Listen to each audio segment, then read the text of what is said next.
In mid-June of 1988, a series of small, mainly lightning-caused fires began in and around Yellowstone National Park, confounding the experts and defying the exhaustive efforts of massive firefighting forces. These small fires would mushroom for almost 4 months into the greatest forest fires in our national park history. As shown in these maps, the fires raged throughout Yellowstone. The burned areas shown encompass about 45% of the park. However, within these fire perimeters, the fires hopscotched around in mosaic patterns, leaving a large amount of the forest and meadows untouched or only lightly singed. The park is far from a blackened moonscape as many expected. However, the experience of the summer of '88 is indeed a summer that Yellowstone will never forget.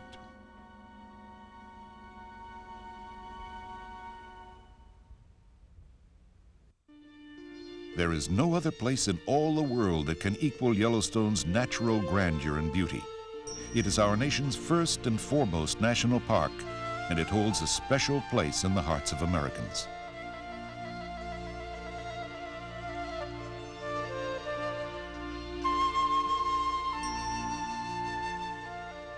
But this summer would bring a change. Yellowstone's magnificent conifer forests were in the throes of a record-breaking drought. Record lows in snowpack, humidity, and rain resulted in explosive fire conditions.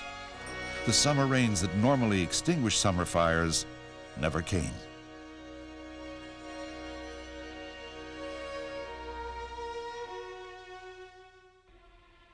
By late June, dry cold fronts were producing lightning strikes in the tinder-dry forests. The National Park Service followed its long-established policy of letting small natural fires burn within most areas unless they threatened lives, property, or special natural features. No one knew that this would be the driest summer in the park's 116-year history. No one could have foreseen what was to follow.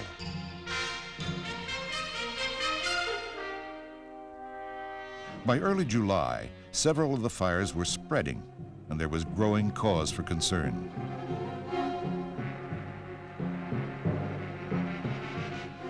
For most of the summer, there were no restrictions on tourists entering Yellowstone. To many, during the early stages of the fire, it was a fascinating experience to watch Mother Nature cleaning house and listen to rangers explain the vital role that fire plays in regenerating Yellowstone's forests. Many watched the firefighting activities and snapped photos. By July 15th, with less than 8,700 acres burned within the park, the decision was made to immediately suppress all new fires and to aggressively fight existing ones. Despite these efforts, the fires continued to grow and spread at an alarming rate. On July 22nd, a careless woodcutter starts a fire in the Targhee National Forest just west of the Yellowstone boundary.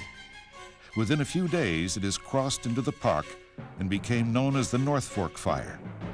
It was destined to become one of the great fires of American history. By July 27th, 88,000 acres had burned throughout the park.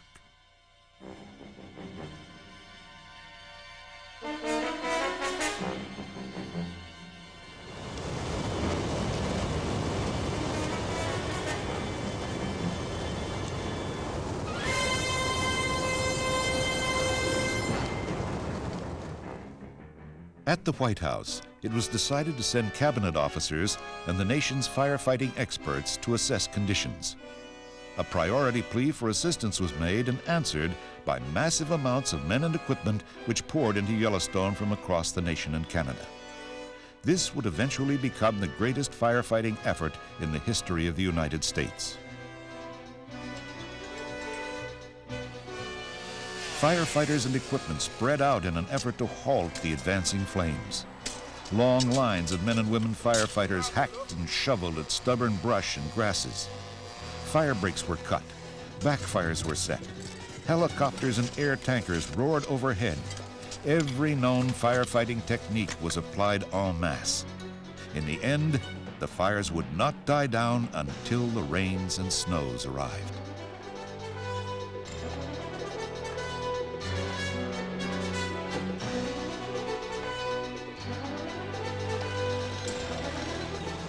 In August, driven by strong winds, the fires exploded.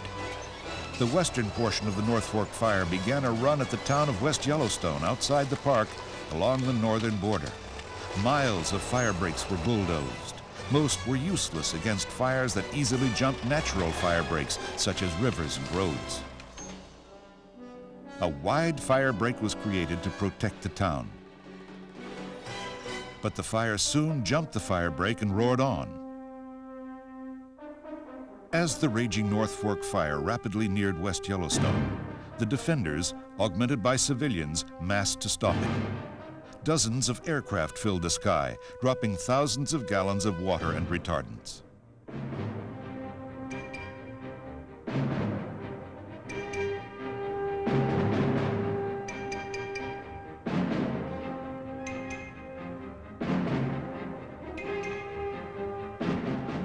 A large smoke cloud rose into the sky over the burning forests. The scene of firefighters fighting to save towns and developments in and around the park would be repeated dozens of times during the months of August and September. A shift in the wind direction, coupled with the efforts of an army of firefighters, townspeople, and even Idaho farmers who supplied 5 miles of irrigation pipe, stopped the fire short of the town. But in other areas, the fires surged ahead. Firefighters risked their lives, battling the flames, then falling back to establish new lines that hopefully could be held.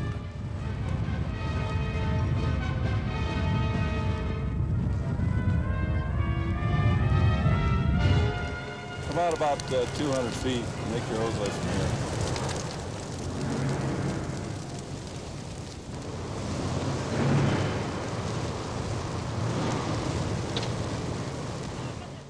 Once a fire had gone through an area, firefighters were quickly at work clearing debris and removing dangerous burnt snags.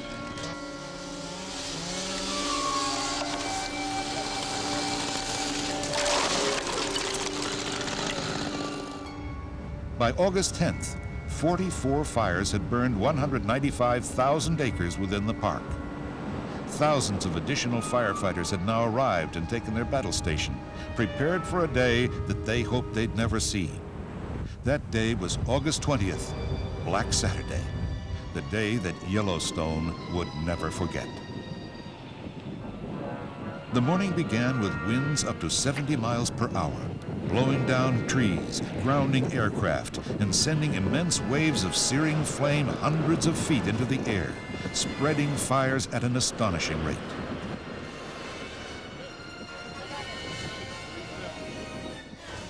That day, every fire in Yellowstone made a major run. 5 times as much acreage burnt on that one day than all of the fires during the previous 16 years.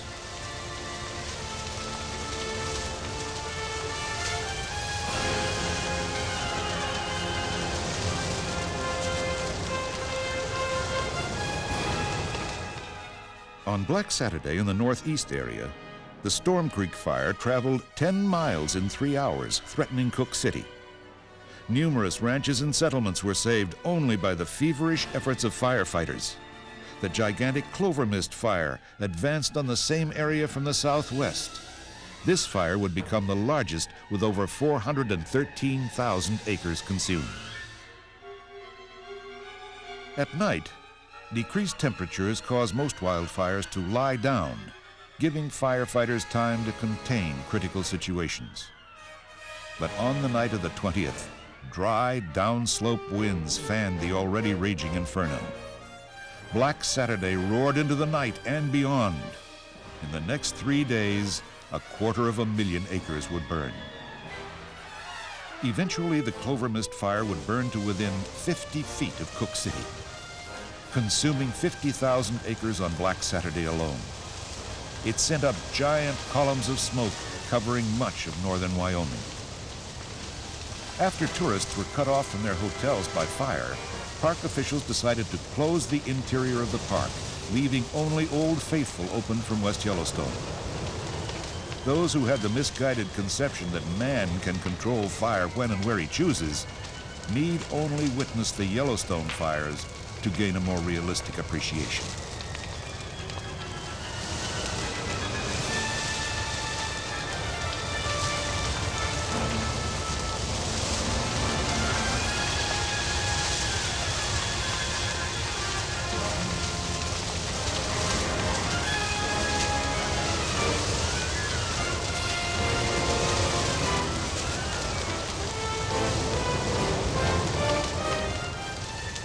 From this day forward, the battle of the forests was lost. Fire bosses knew that continued frontal attacks on the fires were impossible. It would take everything that the combined firefighting agencies could muster just to save the towns and developments within Yellowstone.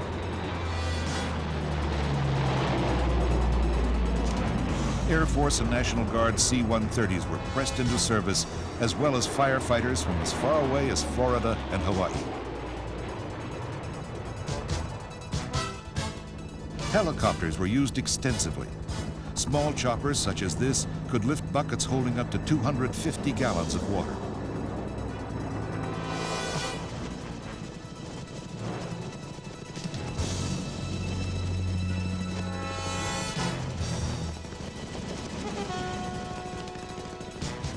The large choppers could carry as much as 1,000 gallons at a time.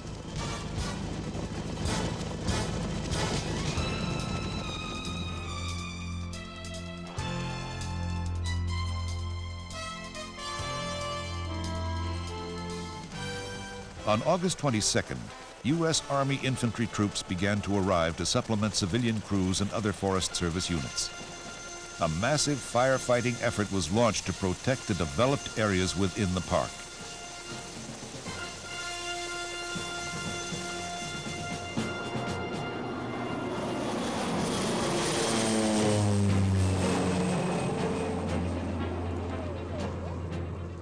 Yellowstone now resembled a battle area more than the nation's premier national park. Go ahead, Eddie, and yes, we do need the saw here and the water in the middle meadow.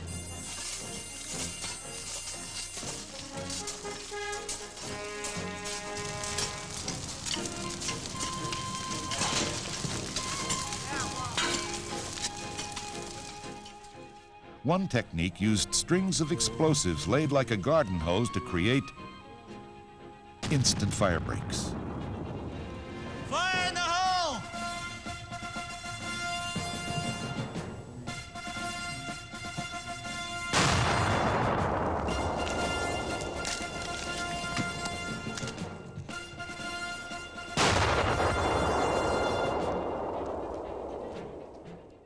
From August 20th, the North Fork fire became an uncontrollable giant. Its walls of flame curled out like giant waves rolling over the forests ahead of it. Smoke columns reached as high as 60,000 feet, 5 miles into the sky. It created its own winds which pushed the flames ahead. It became so large that the fire commanders divided it into 2 fires and named the northeastern half the Wolf Lake Fire. Before it was finished, it would not only threaten West Yellowstone, but Canyon on the east, Norris in the middle, Old Faithful Fishing Bridge in the lake area in the south, and Tower Falls, Roosevelt, and Mammoth, the park headquarters, in the north. In addition, it would threaten the communities of Gardner and Jardine and consume over 400,000 acres of watershed.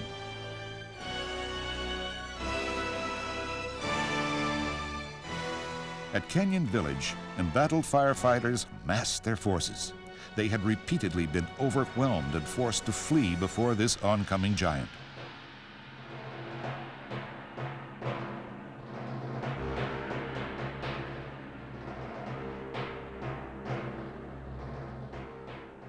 Employees and tourists were evacuated. All structures were doused with water. The plans were carefully laid to save the village.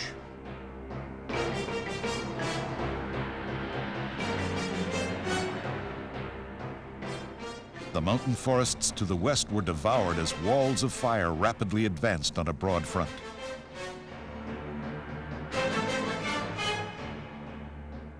Once again, the firefighters had to pull back as the roaring flames threatened to engulf them. In the face of such chaos, the firefighters exhibited outstanding professionalism.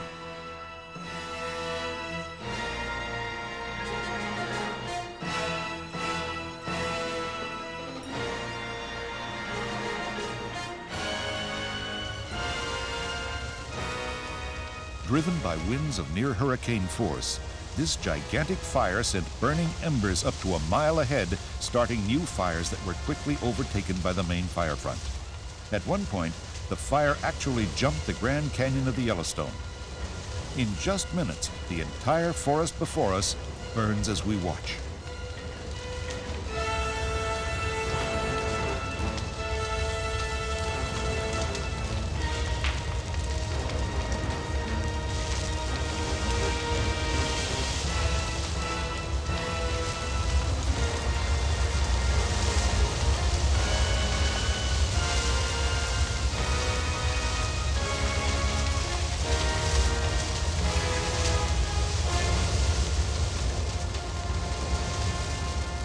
Fortunately, open meadows stood between the advancing flames and Canyon Village. Firefighters rushed from place to place, putting out spot fires as they flared up around them. The fire was stopped short of the village.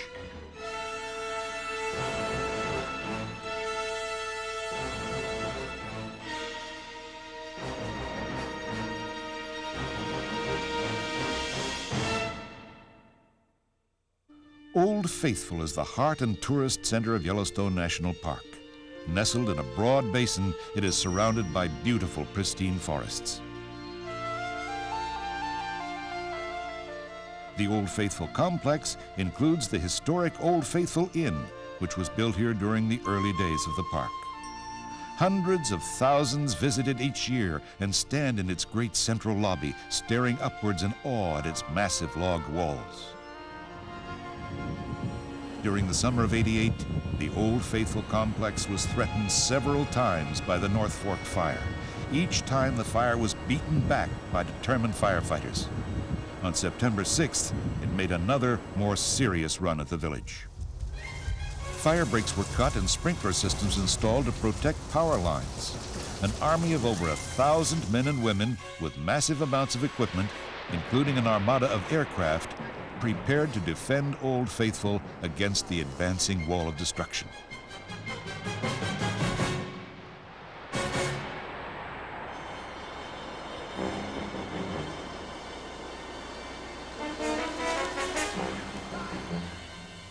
Buildings were soaked with foam fire retardant to try to protect them if the flames reached the settlement.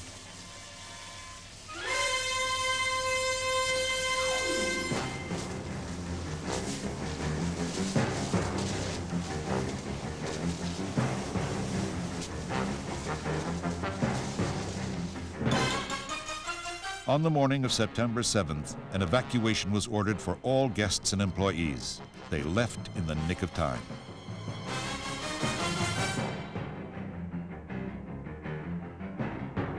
For hell itself had a rendezvous with Old Faithful that afternoon of September 7th. Like a carefully written movie scenario, the good and the bad, each at the peak of their power, were to clash head-on in the most cherished place in all of Yellowstone. This would prove to be the incredible climax of the most dramatic fire season in the park's history.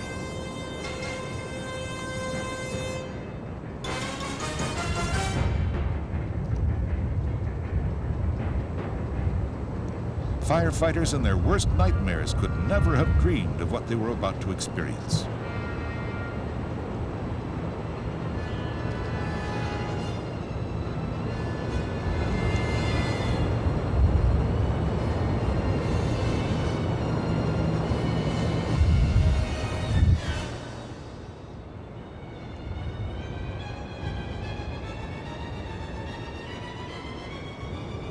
Driven by winds of up to 70 miles per hour, an enormous firestorm was roaring directly for Old Faithful. It appeared that only a miracle could save the village. What you are about to see has seldom been filmed. It requires no explanation except what you see and the voices of the firefighters that you will hear.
Let's go. Right now. Get in here. Get in. Come on. Right now. You ain't got a rig? They wouldn't let me drive over here. Jesus, that's stupid. Okay, everybody out. That's what I thought. Everybody out. Well, they're gonna lose her. Damn! I saw that son of a bitch. Oh, I know it. So bad. To be shooting. Well, we got the picture of the Oh boy, look at that wind. Jesus God, man. I keep seeing the windows tight, kids. Can't believe they let you walk in here.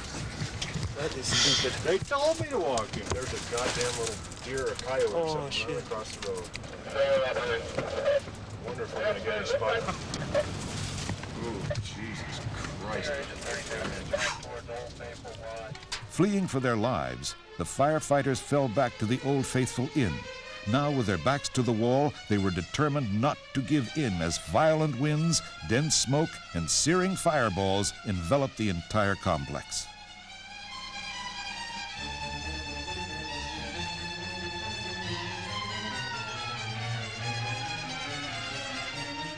A deluge system was activated on the Old Faithful Inn, pouring thousands of gallons of water over the building.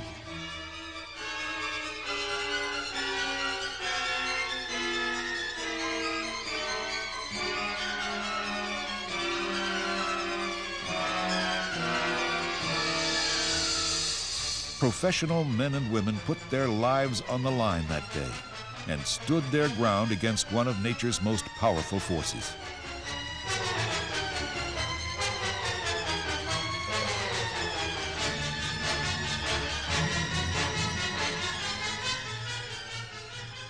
Even though the high winds carried embers over the Old Faithful complex and set the forest ablaze on the other side, the all-out effort of firefighters and a sudden shift in wind saved the inn and most of the village. Only a handful of cabins and sheds, along with some vehicles, were lost. 3 days later, Mother Nature intervened, and the Yellowstone fire season of '88 came to an end. Fires would sputter for weeks, but now only the long, arduous mop-up process remained.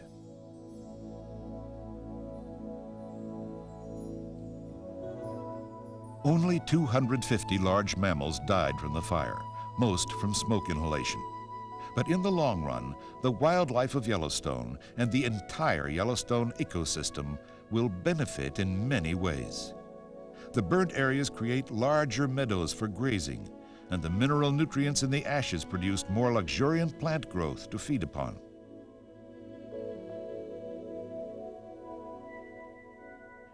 Aspen, willow, and other trees depend upon fires to regenerate. After a fire, the unburned roots send up thousands of new shoots, establishing a new generation of trees. These nutritious shoots are coveted by grazing animals such as elk, moose, and bighorn sheep, and are a staple food of the beaver. Beavers also use aspen to build their dams, creating ponds and wet meadows, favorite foraging areas of moose, grizzly, and other animals.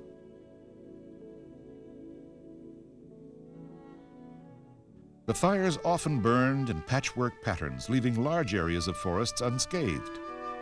This opening up of the forest canopy gave birth to new meadows and increased the variety of plant and wildlife communities.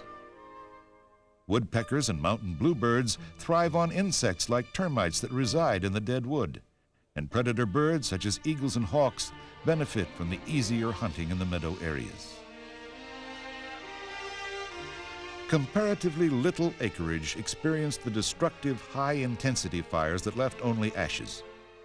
Indeed, the scientific community views the Yellowstone fires with genuine excitement, affording them a rare opportunity to study the dynamic ecological changes on a large scale in an area that will remain relatively undisturbed by man.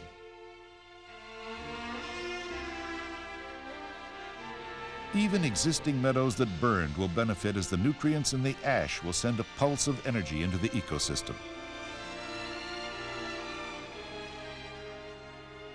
Lodgepole pines and other conifers, for instance, actually depend upon fire to regenerate, having cones that release their seeds only during a fire. The fires that blazed across Yellowstone scattered tens of millions of seeds, giving birth to a new generation of forest.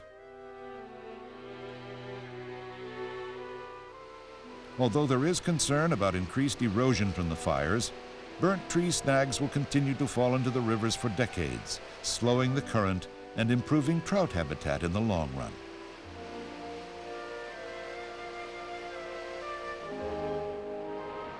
Many were left with the impression that Yellowstone was reduced to cinders. Nothing could be further from the truth.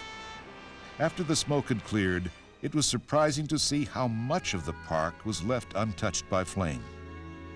The Great Yellowstone fires were hell for the firefighters and the communities they threatened, but for the Yellowstone ecosystem, they were a fresh start, a new beginning, necessary to ensure the survival of the very forests that were burned.